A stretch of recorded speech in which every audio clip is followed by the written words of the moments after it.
नमस्कार दोस्तों, मैं पंकज सिंह एक बार पुनः आप सभी के समक्ष अपने YouTube channel PR Pankaj Singh पे आप सभी का मैं स्वागत करता हूं। जैसा कि हम भारतीय भूगोल का अध्ययन कर रहे हैं, उसी कड़ी में हमारा आज का अगला लेक्चर है प्रायद्वीपीय भारत की नदियाँ। इनमें हम आज अरब सागर में जल गिराने वाली नदियों का अध्ययन करेंगे।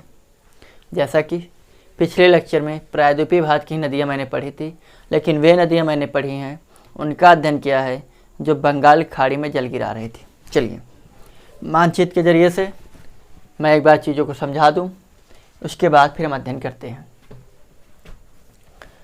सबसे पहले जिस नदी का हम अध्ययन करेंगे वो लूनी है। लूनी सांभर झील से होते हुए गुजरात के कच्छ में, गुजरात के रण में आकर लुप्त हो जाती। उसके बाद अगली नदी साबरमती। साबरमती पे गुजरात के दो प्रमुख स्थल हैं, दो प्रमुख शहर बसे हुए हैं। एक तो गुजरात की राजधानी गांधीनगर, दूसरा गुजरात का सबसे बड़ा शहर अहमदाबाद। अगली नदी माही नदी। माही नदी पहले दक्षिण से उत्तर की ओर प्रवाहित होती है, उसके बाद फिर उसके बाद दक्षिण पश्चिम को प्रवाहित होते हुए राजस्थान में लुप्त हो जाती है। और यह माही नदी कर्क रेखा को दो बार राजस्थान में काटती है। एकमात्र नदी जो कर्क रेखा को दो बार काटती है वो माही है, भारत में, राजस्थान में। अगली है नर्मदा नदी। नर्मदा नदी सतपुड़ा पहाड़ी के अमरकंटक चोटी से निकलती है और वहाँ से निकलने के बाद मध्य प्रदेश, महाराष्ट्र और गुजरात होते हुए अपना जल अरब सागर में छोड़ देती है। जैसा कि नर्मदा नदी पर मध्य प्रदेश से एक प्रमुख शहर जबलपुर उसी के तट पर स्थित है। जबलपुर में ही नर्मदा नदी पर एक ज़बरदस्त बहुत ही सुंदर झरना जिसे धुआंधार जलप्रपात, झरना या जलप्रपात स्थित है, जिसे धुआंधार जलप्रपात के नाम से जानते हैं। नर्मदा पे ही नर्मदा जो है भड़ौच जो कि गुजरात के एक प्रमुख शहर है, उसी के तट पर, उसी के समीप अपना जल अरब सागर में छोड़ती है। उसके दक्षिण में अगली नदी तापी नदी। नर्मदा अपनी भ्रंश घाटी में पूर्व से पश्चिम को प्रवाहित होती है। उसी प्रकार तापी नदी भी मध्य प्रदेश के बैतूल पठार से निकलती है और पश्चिम को प्रवाहित होते अरब सागर में अपना जल छोड़ देती है। और तापी नदी के तट पर गुजरात के एक बहुत ही प्रमुख शहर सूरत स्थित है। उसके बाद कुछ प्रमुख नदियां हैं जो कि पश्चिमी घाट से ही निकल रही हैं और ये नदियां काफ़ी छोटी नदियां हैं, तो इनकी जो गति है बहुत ही तीव्र गति से प्रवाहित होती हैं, क्योंकि पश्चिमी घाट जो है कगारनुमा है। तो जो पश्चिमी घाट कगारनुमा होने की वजह से ये नदियाँ बहुत ही तीव्र गति से अरब सागर में अपना जल पहुँचाती हैं। इसलिए अरब सागर में जितनी भी नदियाँ हैं ये डेल्टा का निर्माण नहीं करती हैं, ये एस्च्युरी का निर्माण करती हैं, यानी ज्वार नदमुख का निर्माण करती हैं। ज्वार नदमुख अर्थात जब नदियाँ अपने साथ अवसाद लेकर आती हैं तो उस अवसाद को, उनकी गति इतनी तीव्र होती है कि वो उसी के साथ समुद्र में अवसाद चला जाता है। लेकिन यहाँ पर ये जो नदियाँ हैं एक तो पठारी हैं, ऊपर से ये छोटी नदियाँ हैं, जिसकी वजह से यहाँ पर अवसाद का भाव रहता है। अवसाद का भाव होने के चलते ये नदियाँ डेल्टा का निर्माण नहीं कर पाती हैं, ये अपना जल सीधे अरब सागर में छोड़ती हैं और काफ़ी तीव्र गति से अपना जल छोड़ती हैं। अगली है मांडवी और ज्वारी। ये दोनों बहुत ही प्रमुख नदियाँ हैं। मांडवी जो है और ज्वारी, मांडवी जो है कर्नाटक और गोवा के तट पर प्रवाहित होती है। साथ ही ज्वारी जो है ये गोवा में प्रवाहित होती है और ज्वारी जो है गोवा की सबसे लंबी नदी है। मांडवी को गोवा की जीवन रेखा भी कहते हैं। शरावती और गंगावेली ये दोनों नदियां हैं। साथ ही उसके बाद पेरियार और भरतपुझा, ये कुछ प्रमुख नदियां जिनका हम अब अध्ययन करेंगे। अब हम इनका तथ्य अध्ययन करते हैं। चलिए, तो हम इन सबसे पहले अरब सागर में, जैसा कि आपके सामने हेडिंग पड़ी हुई है, अरब सागर में जल गिराने वाली नदियाँ। तो अरब सागर में जल गिराने वाली नदियों का जो क्रम है क्रमशः कुछ इस प्रकार है। सबसे पहले लूनी नदी, लूनी के बाद अगली है साबरमती, साबरमती के बाद माही, माही के बाद अगली नदी है नर्मदा, नर्मदा के बाद अगली है तापी, तापी नदी के बाद है मांडवी, मांडवी के बाद अगली है जुआरी, जुआरी के बाद अगली है शरावती, शरावती, और शरावती के बाद अगली है गंगावेली, गंगावेली के बाद अगली नदी है पेरियार, पेरियार के बाद अगली नदी है जो अरब सागर अपना जल गिराती है वह भरतपुझा। ये हैं कुछ प्रमुख नदियाँ जो कि अपना जल अरब सागर में छोड़ रही हैं। चलिए हम इन नदियों का अध्ययन करते हैं। अच्छी बात यह है प्रायद्वीपीय भाग की जो 4 नदियां हैं जो कि खंबात की खाड़ी अपना जल गिराती हैं। तो सबसे पहले उन 4 नदियों का हम अध्ययन कर लेते हैं। साबरमती, माही, नर्मदा और तापी, ये अपना जल खंबात की खाड़ी में छोड़ते हैं। तो सबसे पहले हम लूनी का अध्ययन कर लें। लूनी की खूबी यही है कि यह उत्तरी राजस्थान में अरावली पहाड़ी से निकलती है। उत्तरी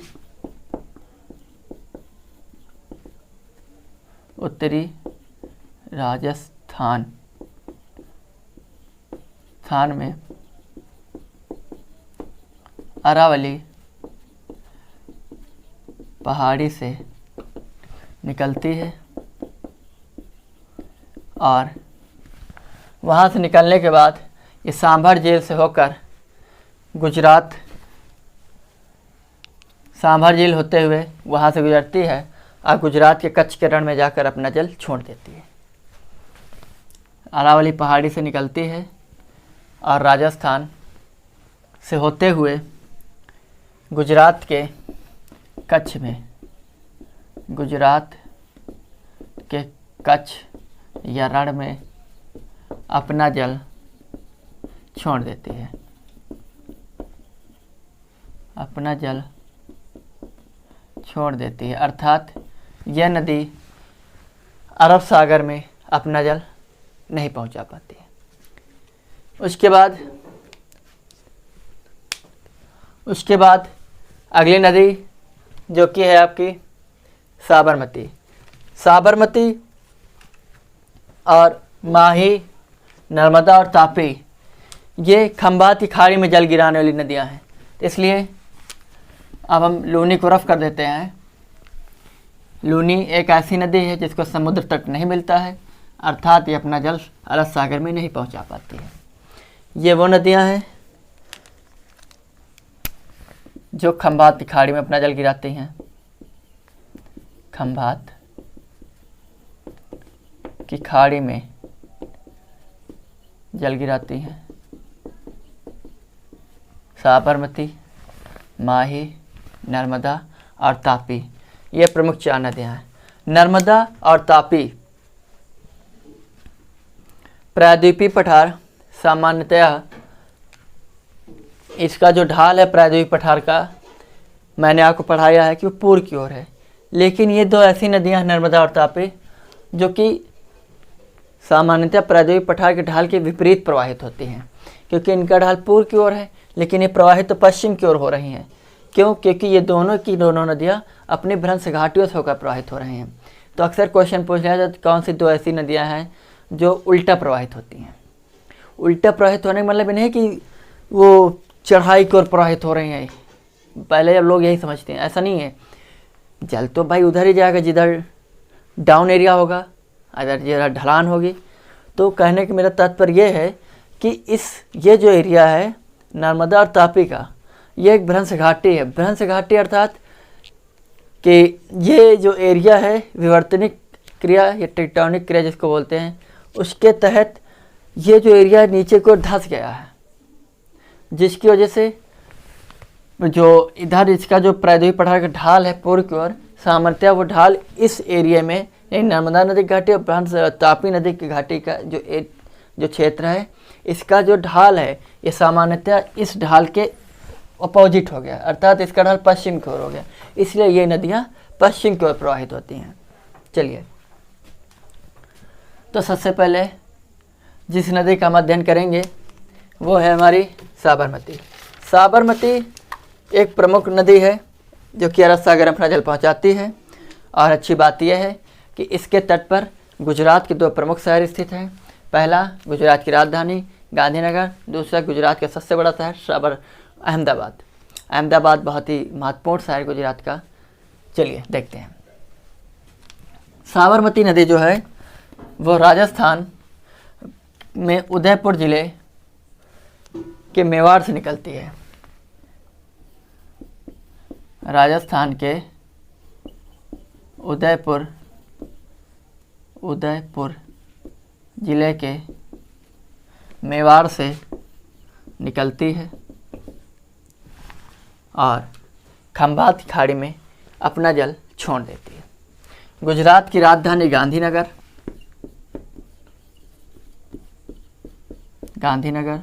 तथा गुजरात का प्रमुख शहर अहमदाबाद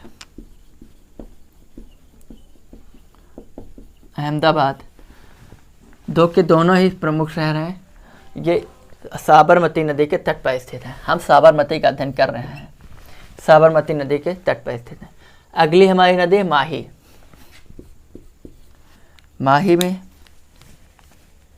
माही नदी मध्य प्रदेश में विंध्य पर्वत से निकलती है।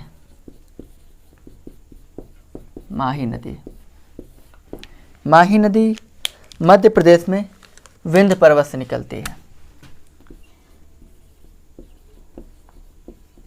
मध्य प्रदेश में विंध्य पर्वत से निकलती है। साथ ही ये अपना जल खंभात की खाड़ी में छोड़ देती है। और अच्छी बात यह कि निकलती तो मध्य प्रदेश है, लेकिन मध्य प्रदेश के बाद ये राजस्थान जाती है, राजस्थान से होते हुए फिर दक्षिण पश्चिम को प्रवाहित होते हुए ये अपना जल खंभात की खाड़ी में छोड़ देती है। कहने का तात्पर्य है कि पहले जब इधर से उत्तर की ओर जा रही तब कर्क रेखा काटती, जब ऊपर से राजस्थान से वापस पुनः आती दक्षिण पश्चिम की ओर, ये देखिए इसे, तो ये फिर से काटती है। तो एकमात्र ऐसी नदी दुनिया की जो कर्क रेखा को 2 बार काट रही है वो है माही।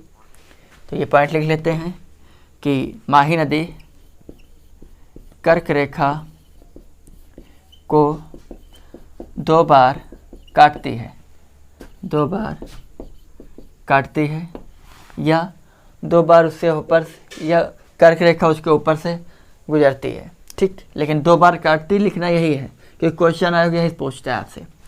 साथ ही कहाँ पर? राजस्थान में। और राजस्थान कहाँ पड़ेगा? आपका भारत में। अर्थात कर्क रेखा को माही नदी भारत में 2 बार काटती है। भारत के किस राज्य में? राजस्थान में। क्लियर। और यह 3 राज्यों में प्रवाहित होती है। देखिए, मध्य प्रदेश से निकल रही है, राजस्थान जा रही 2, और खंभात की खाड़ी में अपना जल गिरा रही। और खंभात की खाड़ी गुजरात के तट पर है, इसलिए गुजरात भी इसको मिलता है। तो इसलिए प्रमुख 3 राज्यों में प्रवाहित होती है। पहला MP, मध्य प्रदेश, दूसरा राजस्थान, और तीसरा है आपका गुजरात। हाँ, ये अगली नदी नर्मदा।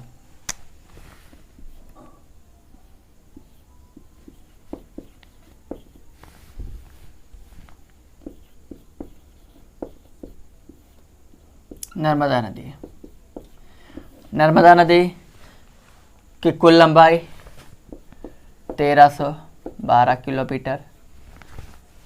नर्मदा नदी की कुल लंबाई 1312 किलोमीटर है। नर्मदा नदी पूर्व से पश्चिम की ओर प्रवाहित होती है। और नर्मदा नदी अपनी भ्रंश घाटी में पूर्व से पश्चिम की ओर प्रवाहित होती है।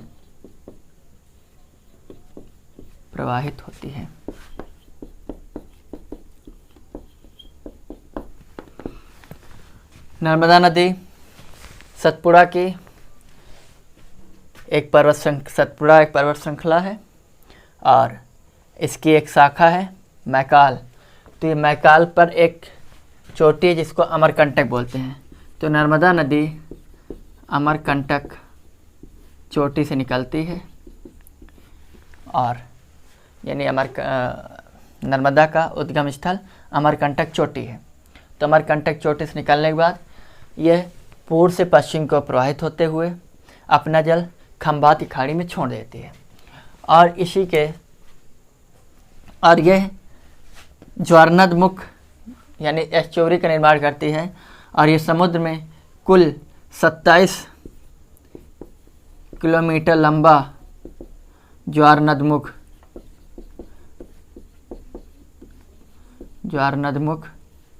का निर्माण करती है। कितना? 27 किलोमीटर लंबे, ये 27 किलोमीटर लंबा ज्वारनदमुख का निर्माण करती है। ये है नर्मदा। साथ ही ये नर्मदा नदी जो है इसके मध्य प्रदेश के प्रमुख शहर है जबलपुर में यह एक जलप्रपात का निर्माण करती है जिसे धुआंधार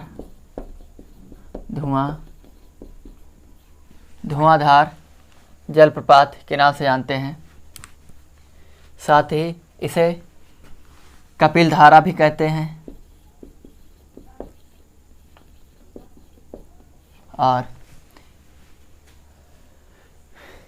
तो जबलपुर में ये भेड़ा घाट एक स्थान है। जबलपुर के समीप एक स्थान है भेड़ा घाट।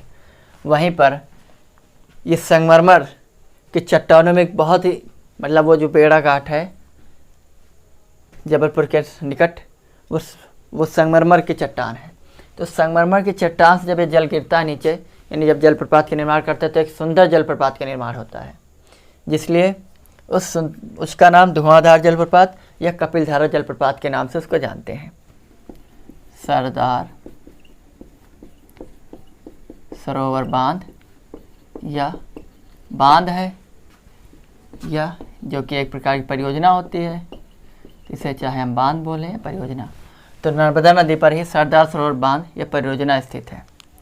अगली हमारी नदी है तापी।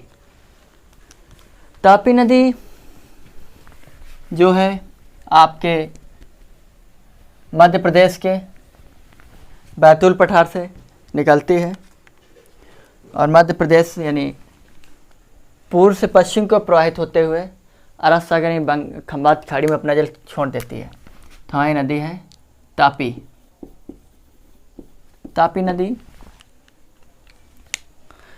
नदी महादेव पहाड़ी से लगे हुए मध्य प्रदेश के बैतूल के पठार से निकलती है।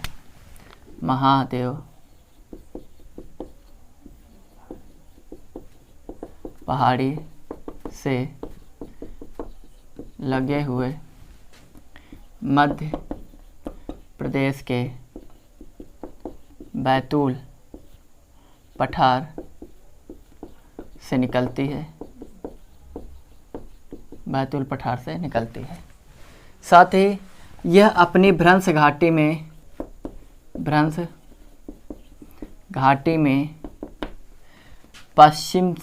पूर्व से पश्चिम की ओर प्रवाहित होते हुए खंभात की खाड़ी में खंभात की खाड़ी में अपना जल छोड़ देती है, अपना जल छोड़ देती है। और खंभात खाड़ी में अपना जल जो है गुजरात का एक प्रमुख शहर है सूरत, तो सूरत के निकट अपना जल ये खंभात खाड़ी में छोड़ती है। तो सूरत जो कि तापी नदी के तट पर स्थित है, सूरत जो है इसके तट पर स्थित है। साथ ही अरब सागर में जल गिराने वाली नदियों में प्रायद्वीपीय भाग की तापी नदी जो है तीसरी सबसे लंबी नदी है, तीसरी सबसे लंबी नदी है। हाँ, शायद मैं भूल गया हूँ, नर्मदा में आप एक पॉइंट लिख लेना कि नर्मदा जो है प्रायद्वीपीय भाग की तीसरी सबसे लंबी नदी है। नर्मदा जो है प्रायद्वीपीय भाग की तीसरी सबसे लंबी नदी है, लेकिन अरब सागर में जल गिराने वाली नर्मदा सबसे लंबी नदी है। अरब सागर में जल गिराने वाली नर्मदा सबसे लंबी नदी है। और तापी अरब सागर में जल गिराने वाली दूसरी सबसे लंबी नदी है, दूसरी सबसे लंबी नदी है, सबसे लंबी नदी है। तापी की कुल लंबाई 724 किलोमीटर है, 724 किलोमीटर कुल लंबाई है। और यह भी नर्मदा के समानांतर ही कुल 3 राज्यों में प्रवाहित होती है। पहला आपका मध्य प्रदेश, दूसरा महाराष्ट्र और तीसरा आपका है मध्य प्रदेश, महाराष्ट्र, फिर उसके बाद गुजरात। ये 3 राज्यों में प्रवाहित होते हुए अपना जल अरब सागर में छोड़ देती या खंभाती खाड़ी में। खंभात खाड़ी अरब सागर में ही स्थित है, तो इसलिए अगर यदि हम अरब सागर बोल रहे हैं तो उसको आप गलत मत समझिए, अन्यथा मत लेने की कोशिश करें, ठीक है। चलिए, लेकिन हमने स्पेशली आपको बताया कि जो प्रमुख नदियाँ खंभात खाड़ी में अपना जल गिरा रहे हैं, इसलिए आप खंभात खाड़ी लिखेंगे तो ज़्यादा अच्छा रहेगा। अरब सागर कोई गलत नहीं है। चलिए, अब हम वे नदियाँ का अध्ययन करें जो सह्याद्री अर्थात पश्चिमी घाट से निकल रही हैं और अरब सागर में अपना जल छोड़ रही हैं। तो हमारी अगली हेडिंग होगी सह्याद्री से निकलकर अरब सागर में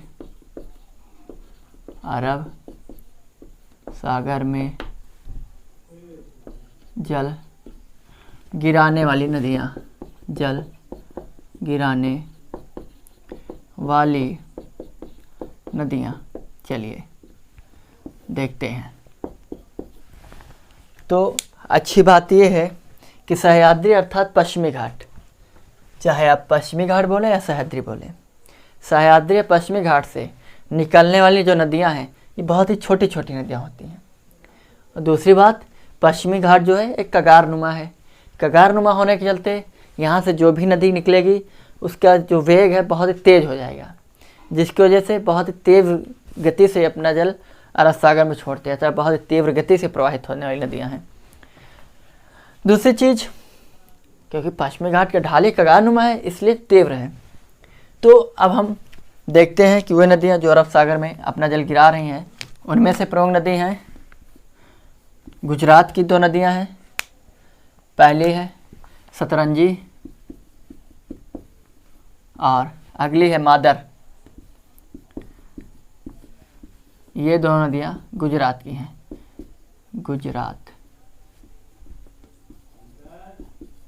गुजरात से निकलते हैं और अपना जल खंभात खाड़ी अरब सागर में छोड़ देती हैं। इनकी कुछ प्रमुख विशेषता है नहीं, इसलिए इनके बारे में कुछ भी प्रमुख विशेषताओं के रूप में पढ़ना कुछ खास है नहीं, इसलिए हम इसके बारे में कुछ खास नहीं पढ़ेंगे। अगला है गोवा से निकलने वाली नदियाँ। गोवा से 2 प्रमुख नदियाँ निकलती हैं, मांडवी और अगली है जुआरी। गोवा, लेकिन जो मांडवी है यह गोवा और कर्नाटक 2 राज्यों में प्रवाहित होती है। गोवा प्लस कर्नाटक 2 राज्यों में प्रवाहित होती है और इसकी कुल लंबाई 77 किलोमीटर है। और मांडवी को ही गोवा की जीवन रेखा बोलते हैं। जीवन रेखा क्योंकि मांडवी जो है यही लोगों को ज़्यादा, अर्थात वहाँ के लोग ज़्यादातर इसी के जल का इस्तेमाल करते पीने के लिए, इसीलिए इसके जीवन रेखा का नाम दिया गया। अगले जुआरी। जुआरी जो है यह गोवा की सबसे लंबी नदी है, सबसे लंबी नदी है तथा जुआरी जो है इसी के तट पे गोवा की राजधानी पणजी स्थित है। पणजी जो है गुजरात की गोवा की राजधानी पणजी जुआरी के तट पर स्थित है। जुआरी की कुल लंबाई 92 किलोमीटर है। ठीक, इसकी कुल लंबाई 77 किलोमीटर, इसकी कुल लंबाई 92 किलोमीटर है। साथ ही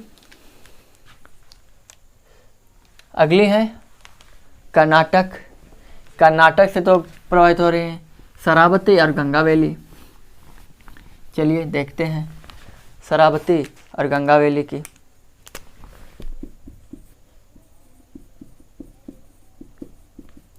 शरावती और गंगा वैली, ये दोनों नदियाँ कर्नाटक से होकर प्रवाहित होती हैं, अर्थात कर्नाटक से निकलते तो पश्चिम घाट, लेकिन वो एरिया कर्नाटक के अंतर्गत आता है। इसमें से शरावती नदी जो है यह शरावती और गंगा वैली, इनकी कुछ प्रमुख पॉइंट्स नहीं हैं, इसलिए अगली नदियों को अध्ययन कर रहे हैं। वो है पेरियार और भरतपुझा। ये दोनों आपकी नदियाँ जो हैं ये केरल से प्रभावित होती हैं। पेरियार और भरतपुझा ये केरल से प्रभावित होती हैं। इनमें से पेरियार जो है, भरतपुझा जो है केरल की सबसे लंबी नदी है, केरल की सबसे लंबी नदी है। और पेरियार दूसरी सबसे लंबी नदी है, केरल की दूसरी सबसे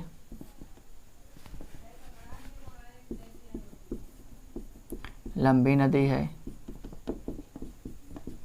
क्लियर?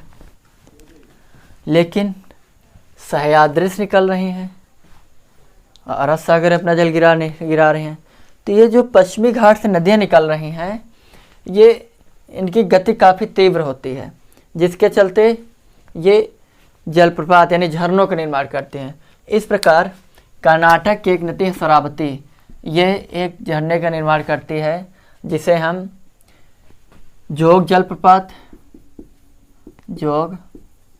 जलप्रपात या इसी को ही हम गरसोफा जलप्रपात तथा इसी को ही हम महात्मा गांधी जलप्रपात के नाम से जानते हैं। महात्मा गांधी जलप्रपात के नाम से जानते हैं और ये बहुत ही प्रमुख जलप्रपात है। जोग जलप्रपात बहुत ही प्रमुख जलप्रपात है। चलिए आज के लिए हमारा लेक्चर यहीं पे समाप्त होता है और आपकी भारत की जितनी भी नदियां हैं कंप्लीट होती है आज से यहीं पर। इसलिए नदियों के जो भी 7-8 जो भी कुल लेक्चर हुए हों आप उन सभी का विधिवत अध्ययन करें, जिससे आपके आने वाली आगामी परीक्षाओं में आपको उनसे लाभ मिल सके, आपके लाभप्रद साबित हो। और ये जो भी कंटेंट दिया जा रहा है कोई व्यर्थ कंटेंट एक भी पॉइंट से आपको नहीं दिए जा रहे हैं, सारे के सारे पॉइंट्स दिए एग्जामिनर पूछ रहा है, आयोग पूछ रहा है, कमीशन पूछ रहा है। तो नहीं मानते तो आप पिछले साल के पेपर उठाकर देखिए, वहाँ से आपको क्लियर हो जाएगा। क्योंकि आपने बड़े सपने देखे हैं, तो बड़े सपनों के लिए लेक्चर्स ज़्यादा और अच्छे कंटेंट को ज़्यादा पढ़ना पड़ेगा, लेकिन ज़्यादा पढ़ने के साथ एक परफेक्ट कंटेंट को पढ़ना पड़ेगा। ठीक है, एक लिमिट में रहकर पढ़ना पड़ेगा। इसलिए आपको ये सुविधा विधिवत जी मिल रही है, आप सभी इसका लुत्फ़ उठाएं और मज़े करें। और उम्मीद करते हैं आप सभी को हमारे लेक्चर समझ में आ रहे होंगे। एक शिकायत है आपसे कि आप लोग देख तो लेते हैं लेकिन लाइक नहीं करते हैं, तो प्लीज़ देखते ही ऐसा छू लिया करें, लाइक हो जाएगा। कुछ एक्स्ट्रा टाइम नहीं देना, वहाँ पर सिर्फ ऐसे करना है, टच कर देना, हो गया। ठीक है, तो उम्मीद करते हैं आगे से आप इस चीज़ का विशेष रूप से ख्याल रखेंगे कि वीडियो को देखते ही वक्त लाइक भी कर देना है, और अपने मित्रों सगे संबंधियों को भी बताएं और उन्हें भी सब्सक्राइब कराएं मेरा चैनल, ताकि वो भी इसका लुत्फ़ उठा सकें, फ़ायदा उठा सकें। आपकी आने वाली महत्वपूर्ण वैकेंसीज हैं, उन सभी पे आप फोकस बना कर रखें। और आज के लिए इतना ही। आप सभी स्वस्थ रहें, मस्त रहें, ताकि आपका जो सीज़न चल रहा है बहुत ही गोल्डन सीज़न चल रहा है, ताकि ना ही बहुत गर्मी ना ही बहुत ठंडी है। पढ़ने के लिहाज से बहुत ही अच्छा सीज़न है, तो आप मन लगाकर पढ़ाई करें। आज के लिए इतना ही। आप सभी का बहुत बहुत धन्यवाद। थैंक यू, धन्यवाद। जय हिंद, जय भारत।